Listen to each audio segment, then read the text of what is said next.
All right, let's just jump right into it. Welcome to the Explainer. Today we're taking a really fascinating chronological journey through the biology of your daily routine. We're going to break down the exact science of how your body and mind operate throughout a 24-hour cycle, literally from the moment your head hits the pillow, all the way to the minute you finish up your workday. So if you're looking to optimize your health, your focus, and your energy, you are absolutely in the right place. So let's kick things off with a pretty crucial question. Can a lack of sleep actually make you sick? We kind of have this tendency to think of sleep as just, downtime, a period where we just flip the off switch. But the reality? Your night's rest is directly tied to your physical health and your immune system's vulnerability. Skimping on sleep doesn't just make you groggy. It literally drops your body's shields, making you a wide open target for illness.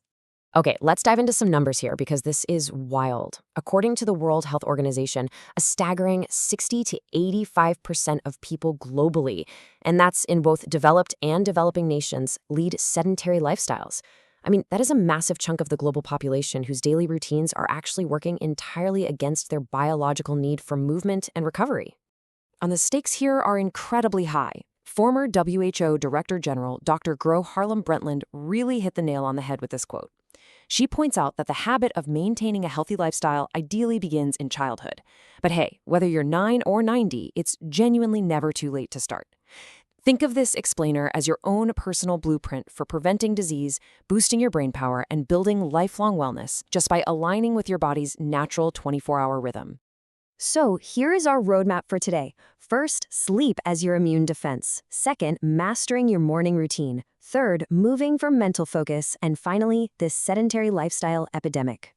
Section 1. Sleep, your immune defense, the biological foundation of health. We really need to set the stage here, because sleep isn't just you lying there passively. It is an incredibly active, dynamic, biological defense mechanism. While you're dreaming, your body is basically going to war to keep you healthy. And to understand how that works, we have to talk about cytokines. Think of these as the little molecular messengers of your immune system. While you sleep, your body actually ramps up the production of these vital proteins. They rush around telling your other cells, hey, get ready to attack foreign pathogens. They fight off infections and even trigger the necessary inflammation you need to recover from injuries. Now, our defenses are basically split into two camps, innate versus adaptive immunity. Your innate immunity is your immediate, broad defense. But your adaptive immunity? That's the sniper. It develops over time to remember and attack specific threats. And get this, deep sleep actually strengthens that immune memory. It makes things like vaccines significantly more effective. This is incredibly important for major global health initiatives. Take Pakistan, for example. They just partnered with Gavi, UNICEF, and the WHO for a historic launch of the HPV vaccine, aiming to protect 13 million adolescent girls from cervical cancer. It's a massive push to stop a disease that tragically takes 8 women's lives every day in Pakistan. A single dose of that vaccine can prevent most cases. But to get the absolute maximum lifelong protection out of interventions like that, your body needs the deep, restorative sleep right after receiving it to truly lock in that adaptive immune response. So what's actually happening under the hood? Well, the really crucial stuff happens during deep stage 3 non-REM sleep. This deep sleep totally lowers your metabolism, which frees up all this vital energy for your immune system to go fight those infections. Actually, this is exactly why when you get sick, literally all you want to do is sleep, right? Your body is instinctively craving that deep rest to naturally crank up a fever and mount an immune response, routing all your available energy straight to those white blood cells. Moving right along to Section 2, master your morning routine, 10 steps to rise and really shine. Look, I get it. Waking up can be rough, especially if you're not naturally a morning person. But there are some incredibly actionable, evidence-based steps we can take to shake off that intense grogginess, which science actually calls sleep inertia. First off, ditch the blaring buzzer.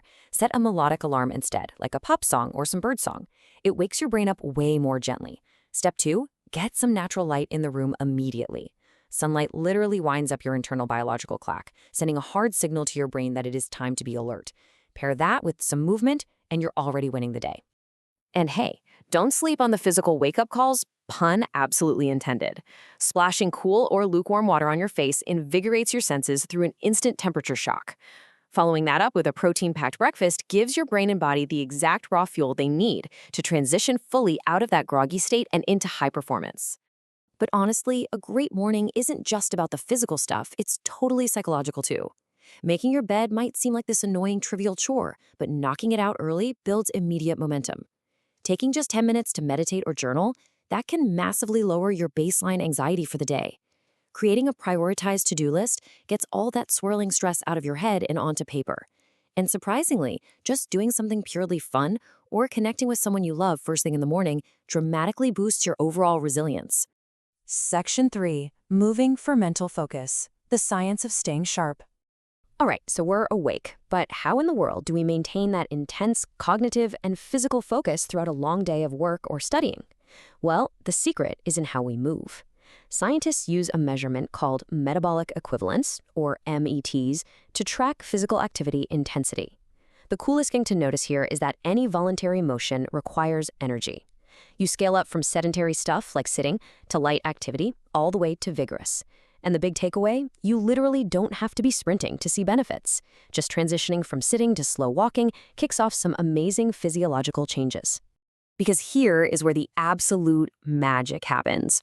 When you bump up your activity level, you're basically mixing up a super chemical cocktail in your body.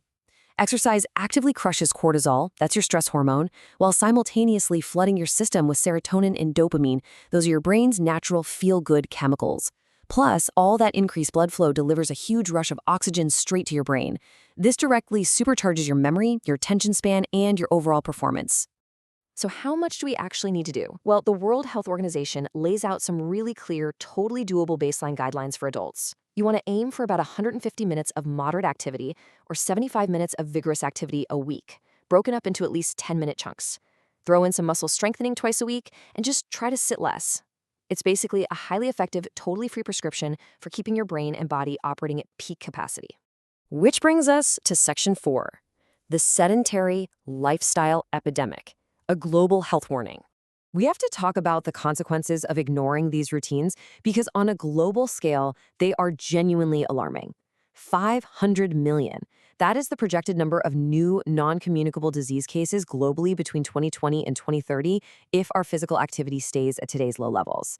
We are talking about massive spikes in heart disease, stroke, diabetes, and depression. And the financial cost to treat these largely preventable conditions is estimated to be over $300 billion. And what's really scary is that this crisis is building early. Look at this. 80% of adolescents worldwide are not getting enough activity. 80%. We know that habits form incredibly early in life. So when our youth are this physically inactive, it sets a super dangerous precedent, drastically increasing the risk for chronic diseases for the rest of their lives. We absolutely have to reverse this trend. Because the true cost here is just heartbreaking. 2 million. That's the number of deaths attributed to physical inactivity worldwide every single year. Sitting all day is rapidly becoming one of the leading causes of death and disability on the entire planet, right up there with tobacco use and poor diet. But honestly, the good news is that it is almost entirely preventable. It literally just comes down to the daily choices we make. So, I want to wrap up this explainer by throwing a challenge right back at you. We've traced this whole 24-hour cycle together, from the deep immune-boosting sleep of the night, through a mindful morning, to the focus-enhancing power of just moving your body during the day. You have the blueprint now. The only question left is, how will you move today? Seriously, think about it. Make a plan and take that very first step toward optimizing your body and mind. Thank you so much for hanging out with me, and I will catch you in the next explainer.